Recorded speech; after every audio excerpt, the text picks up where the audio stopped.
Each of you has probably had the chance of using mediascape and understanding how it works for the user, but maybe you've wondered, how does this thing actually work? What's going on inside the table? How do the electronics work? Louis and I figured we'd unpack the contents of inside of mediascape and walk you through it. So Louis, if we start with the piece that most people are familiar with, it's the puck. What happens with the puck on the other side of the media well? So the one end of the cable goes down through the media well, down the post, back up, and then connects to the switch. And this is the switcher, so this is where the magic happens, right? Exactly. You also notice on the switch we have it labeled in real-world terms, pucks in. Pucks in. Good. So up to 8 pucks in a switcher. Every mediascape table uses the same switcher, and this is what allows the matrix switching to happen. You've mentioned to me before that matrix switching is a proven technology within the world of IT, so this isn't something new. What's really innovative is the user interface we put on it. After the puck's hooked to the switcher, then what happens?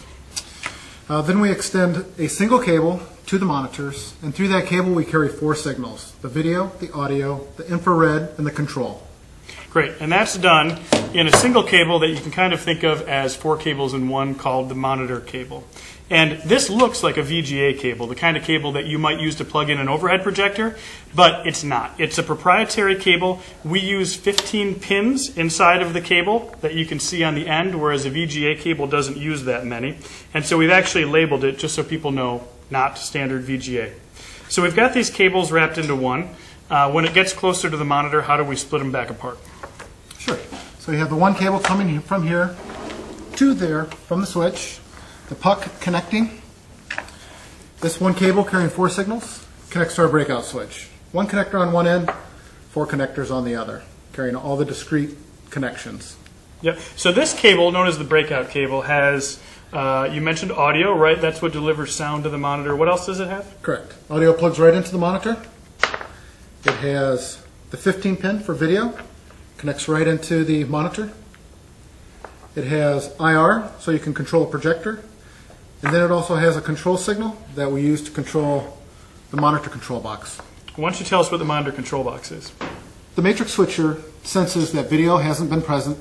It will wait 5 minutes. Then it will send a signal down our proprietary cable to the breakout, to this cable, to the monitor control box. The monitor control box then cuts power to the LCD, and then the inverse is also true. When you connect to mediascape, press the puck. A signal comes through here to the monitor control box to turn on the LCD. Got it. So if I go through this again, we've got the puck. The puck hooks to a laptop. When you touch the puck, it sends information through the switcher, through the cables, first through this one, then it gets broken out, and it sends a signal to this monitor control box, which is basically a power switch. Exactly. To turn on the monitor. After we stop using the product, this turns the monitors off to save power.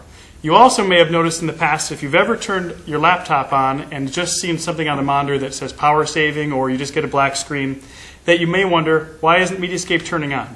The answer is usually that the laptop just isn't projecting content out of its little VGA port, but as soon as it does, usually by hitting function F4 or function F8, that'll activate the puck and turn the systems on. Correct? Exactly.